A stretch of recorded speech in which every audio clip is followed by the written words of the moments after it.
College admission 2026 centralised admission পোর্টালের মাধ্যমে তোমরা যারা কলেজ ভর্তির জন্য আবেদন করেছো, এই ছোট্ট ভুলটি তুমিও করছো কি? যে ভুলের কারণে তোমার পড়াশোনা 1 বছরের জন্য থেমে যেতে পারে, 1 বছর তুমি পড়াশোনা থেকে সম্পূর্ণ দূরে চলে যেতে পারো, তোমার পছন্দের কলেজ তুমি না পেতে পারো, বা তুমি কোনো কলেজে ভর্তির না সুযোগ পেতে পারো। হ্যাঁ, এত কিছু সমস্যা হতে পারে এই ছোট্ট একটি ভুলে। কি ভুল? WBCAPর আন্ডারে তোমরা যারা ফর্ম ফিল আপ করেছিলে কলেজ ভর্তির জন্য, তোমাদের মেরিট লিস্ট পাবলিশ হয়ে গেছে এবং তোমরা দেখে নিতে পেরেছো কোন কলেজের জন্য তোমরা অ্যালোটেড হয়েছো, এবং তোমাদেরকে নির্দিষ্ট সময়ের মধ্যে অ্যাডমিশন নেওয়ার সুযোগ দেওয়া হচ্ছে 9 তারিখ থেকে আগামী 15 তারিখ পর্যন্ত, জুন মাসের 15 তারিখ পর্যন্ত কিন্তু তোমাদেরকে ভর্তি হয়ে যেতে হবে। যারা যারা কলেজ পেয়েছো বা কোনো কলেজের জন্য অ্যালোটেড হয়েছো, এই নির্দিষ্ট সময়ের মধ্যে প্রভিশনাল অ্যাডমিশন নিয়ে নিতে হবে। এখানে ভুলটি কি? ভুলটি হলো তোমরা যারা যারা ঠিকঠাক প্রেফারেন্স লিস্ট সাজাতে পারোনি, পছন্দের মতো কলেজ তোমরা পাওনি, সেক্ষেত্রে এমন কোনো কলেজে তোমার নাম অ্যালোটেড হয়ে গেছে, সেই কলেজে তুমি পড়াশোনা করতে চাইছো না, চাইছো তোমার হায়ার প্রেফারেন্স পেতে, বা তুমি চাইছো যে কলেজে ভর্তির সুযোগ পেয়েছো সেখানে ভর্তি না হতে। এক্ষেত্রে কিন্তু এই ভুলটি তুমি যদি করে ফেলো তাহলেই তুমি বড় সমস্যায় পড়বে। হ্যাঁ, যে কলেজে অ্যাডমিশনের সুযোগ পেয়েছো সেখানে কিন্তু তোমাকে ফিস পেমেন্ট করে অ্যাডমিশন নিয়ে নিতে হবে, নতুবা তোমাকে আর সেকেন্ড সুযোগ দেওয়া হবে না। সেকেন্ড যে মেরিট লিস্ট পাবলিশ হবে সেখানে কিন্তু তোমার নাম থাকবে না। তুমি ফার্স্ট মেরিট লিস্টে যে কলেজের জন্য অ্যালোটেড হয়েছো সেখানে তোমাকে বাধ্যতামূলক অ্যাডমিশন নিতে হবে, পেমেন্ট করে প্রভিশনাল অ্যাডমিশন তোমাকে নিতে হবে। এবং তুমি যদি চাও হায়ার প্রেফারেন্স পেতে, সেক্ষেত্রে তুমি আপগ্রেডেশন ইয়েস করে অ্যাডমিশন নাও, তাহলে সেকেন্ড মেরিট লিস্টে দেখা হবে তোমার নাম্বার অনুযায়ী তুমি কোনো কলেজ পাচ্ছ কি না। আর যদি পাও সেকেন্ড মেরিট লিস্টে তোমার নাম আসবে, এবং তুমি যদি নতুন কোনো কলেজে সুযোগ পাও সেখানে তুমি অ্যাডমিশন নিতে পারো। তবে এই মুহূর্তে তুমি যে কলেজে অ্যাডমিশনের সুযোগ পেয়েছো সেখানে তোমাকে বাধ্যতামূলক অ্যাডমিশন নিতে হবে। এবার অনেক স্টুডেন্ট ভাববে যে আমি যদি এই ফার্স্ট ফেজে যে কলেজটিতে অ্যাডমিশনের সুযোগ পেয়েছি সেখানে ভর্তি হয়ে যাই, সেখানে যে পেমেন্টটি আমি করে দেব, এরপর আপগ্রেডেশনের পর যদি নতুন কলেজ পাই সেই পেমেন্টের কি হবে? দেখো, সেই পেমেন্টটি কিন্তু সেখানে অ্যাডজাস্ট হয়ে যাবে। তুমি যে নতুন কলেজ পাবে সেখানে সেই পেমেন্টটি চলে যাবে, এবং সেখানে যদি এক্সট্রা টাকা দিতে লাগে কিছু, সেটা দিতে হবে। আর যদি এক্সট্রা ফেরত পাওয়ার হয় তুমি কিন্তু রিটার্ন পেয়ে যাবে। পেমেন্টটা নিয়ে কোনো ভাবনা চিন্তা নয়, তুমি পেমেন্টটা কিন্তু সম্পূর্ণভাবে একবারই করবে। যদি নতুন কলেজে তোমার ফিস একটু বেশি লাগে, অ্যাডমিশন ফিস, সেক্ষেত্রে সেই এক্সট্রা টাকাটা দিতে লাগবে, তোমাকে আর আলাদা করে অনেক টাকা খরচা করতে হবে না, তোমার কোনো টাকা কিন্তু এখান থেকে লস হবে না। তাই তুমি যে কলেজে অ্যাডমিশনের সুযোগ পেয়েছো সেখানে অ্যাডমিশন নাও, এবং সেটা যদি তোমার বেস্ট চয়েস না হয়ে থাকে, যদি তোমার সেই ড্রিম কলেজ না হয়ে থাকে, ড্রিম কলেজ তোমার প্রেফারেন্স লিস্টের উপরের দিকে রয়েছে, 1 বা 2-এ রয়েছে, তুমি পেয়েছো হয়তো 3-4-এ, তাহলে তুমি আপগ্রেডেশন করো। হয়তো দেখা যাবে তুমি আপগ্রেড রাউন্ডে তোমার পছন্দের কলেজ তুমি পেয়ে গেছো। বুঝতে পেরেছো? এবার অনেকে ভাববে যে আমি হয়তো আপগ্রেড রাউন্ডে আমার পছন্দের কলেজ পাবো না, বা আমি যে কলেজটিতে অ্যাডমিশনের সুযোগ পেয়েছি সেখানে অ্যাডমিশন নেবই না, আমি সেকেন্ড মেরিট লিস্টের জন্য অপেক্ষা করব।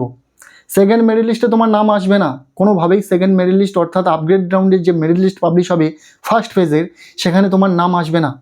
তাহলে তোমার ক্ষেত্রে কি উপায়? তোমার ক্ষেত্রে সেকেন্ড ফেজে অর্থাৎ মপ আপ রাউন্ড, সেখানে তোমাকে নতুন করে আবার প্রেফারেন্স লিস্ট সাজাতে হবে, সেখানে নতুন করে মেরিট লিস্ট পাবলিশ হবে, এবং দেখা হবে তুমি যদি কোনো কলেজের জন্য অ্যালোটেড হও সেখানে তোমাকে অ্যাডমিশন নিতে হবে। সেখানেও আপগ্রেড রাউন্ড রয়েছে, সেখানেও আপগ্রেড রাউন্ডের মেরিট লিস্ট পাবলিশ হবে। তবে সেকেন্ড ফেজ অর্থাৎ মপ আপ রাউন্ডে অনেক সমস্যা রয়েছে, যে সমস্যাগুলো জানার পর তোমরা যে কলেজে অ্যাডমিশনের সুযোগ পেয়েছো তোমরা অবশ্যই সেই কলেজে অ্যাডমিশন নিয়ে নেবে। কেন কি, সেকেন্ড ফেজে কিন্তু অনেক সিট থাকবে না। তোমরা যে সমস্ত কলেজ যে চুজ করে রেখেছো মনে মনে যে ওই কলেজে আমি ভর্তির সুযোগ পেলে ভালো হতো, সেই কলেজে যে সাবজেক্ট নিয়ে পড়তে চাইছো সেখানে হয়তো সিট সংখ্যা থাকবেই না। ধরো 100টা সিট কোনো একটি সাবজেক্টে ছিল, এই ফার্স্ট ফেজে অ্যাডমিশনের পর সেখানে হয়তো আর 10টা কি 15টা সিট পড়ে থাকবে। তবে অনেক সিটির মধ্যে পপুলার কলেজ রয়েছে যেগুলোতে কিন্তু সিট সংখ্যা একদমই পড়ে থাকবে না। তাই এই দ্বিধাদ্বন্দ্বে থেকো না যে কলেজটিতে আমি অ্যাডমিশনের সুযোগ পেয়েছি সেখানে আমি অ্যাডমিশন নেবো কি না নেবো না। অ্যাডমিশন তুমি নিয়ে নাও, তুমি চেষ্টা করো আপগ্রেড রাউন্ডে তুমি কোনো কলেজ পাচ্ছ কি না। এরপরেও তোমার আরও একটি চান্স রয়েছে, যদি আপগ্রেড রাউন্ডেও তুমি যদি কোনো কলেজ না পাও আর যে কলেজে অ্যাডমিশন নিয়েছো সেটা যদি একদমই তোমার পছন্দের কলেজ না হয়, বা যেটা তোমার কলেজ করা সম্ভব নয়, সেই কলেজে পড়াশোনা করা কোনোভাবেই তোমার পক্ষে পসিবল নয়, তাহলে তোমার কাছে অপশান রয়েছে ক্যান্সেল করার, অ্যাডমিশন ক্যান্সেল করার অপশান রয়েছে। তাহলে অত ভাবনা চিন্তার কি আছে? তুমি যে কলেজে অ্যাডমিশনের সুযোগ পেয়েছো সেখানে অ্যাডমিশন নিয়ে নাও। কেন কি মপ আপ রাউন্ডে কিন্তু সিট একদমই পড়ে থাকবে না, খুব অল্প সংখ্যক সিটের ওপর কিন্তু ছাত্রছাত্রীদের অ্যাডমিশন প্রসেস চালানো হবে। সেকেন্ড ফেজ অর্থাৎ মপ আপ রাউন্ডের যে অ্যাডমিশন প্রসেস চলবে সেখানে কিন্তু খুব অল্প সংখ্যক সিট থাকবে। আর সেখানে যদি ছাত্রছাত্রীরা অধিক পরিমাণে অপেক্ষা করে ভর্তির জন্য তাহলে কিন্তু কম্পিটিশান অনেক হাই থাকবে।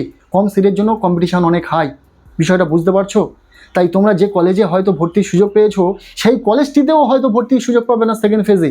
যদি তুমি এই কলেজে বর্তমানে যে কলেজে তুমি ভর্তির সুযোগ পেয়েছো সেখানে যদি না ভর্তি হও, সেই সুযোগ যদি তুমি মিস করো, অনেকে ভাববে যে কলেজে আমি ভর্তির সুযোগ পেয়েছি বা যেখানে আমার নাম অ্যালোটেড হয়েছে সেই কলেজে না ভর্তি হলে সেকেন্ড লিস্টে আমার নাম আসবে।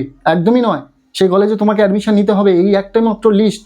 এরপর যেটা বেরোবে সেটা হচ্ছে আপগ্রেড রাউন্ডের মেরিট লিস্ট, অর্থাৎ যারা আপগ্রেডেশন করবে তাদের জন্য মেরিট লিস্ট বেরোবে, সবার জন্য নয়। তাই এই ভুল ধারণা থেকে একদম বেরিয়ে যাও।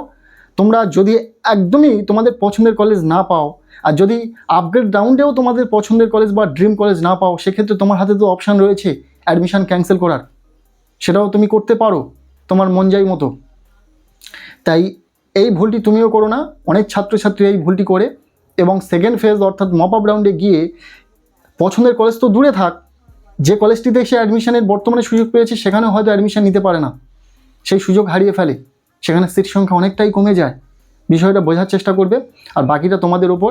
আর এই বিষয়গুলো সম্পূর্ণভাবে যাদের ওপর কার্যকর হবে সেটা হচ্ছে যাদের নাম্বার পার্সেন্টেজ তুলনামূলক কম রয়েছে, 70%-এর নিচে রয়েছে, 60%-এর রয়েছে নিচে। যাদের নাম্বার পার্সেন্টেজ 80%-এর উপর রয়েছে তাদের এই নিয়ে বেশি ভাবনা চিন্তার প্রয়োজন নেই, তারা হয়তো তাদের ড্রিম কলেজ পেয়ে যাবে বা পেয়ে গেছে। আর যারা পায়নি তারা হয়তো সেকেন্ড ফেজে পাবে। কিন্তু তোমার যদি নাম্বার পার্সেন্টেজ কম থাকে তুমি কিন্তু এই সমস্ত সমস্যায় পড়তে পারো। তাই ভুল করো না, খুব মনস্থির করে নাও বিষয়টা কি করবে। অনেকটা সময় দেওয়া হয়েছে, 15 তারিখ অ্যাডমিশনের লাস্ট ডেট। তোমরা যারা যারা নতুন কলেজে ভর্তির সুযোগ পেতে চাইছো তোমরা কিন্তু আপগ্রেডেশন করে অ্যাডমিশন নাও, 15 তারিখ পর্যন্ত অ্যাডমিশন নিতে পারবে। বিষয়টা ক্লিয়ার হলো? ভিডিওটি এতটুকুই। কেমন লাগলো ভিডিওটি অবশ্যই কমেন্ট সেকশনে জানিও। ভিডিওটি ভালো লেগে থাকলে লাইক করে দাও, চ্যানেলে নতুন হলে চ্যানেলটিকে সাবস্ক্রাইব করে রাখো। আর এই কলেজ ভর্তি সংক্রান্ত যদি তোমাদের কোনো রকম কোয়ারিজ থাকে সেটাও জানাও।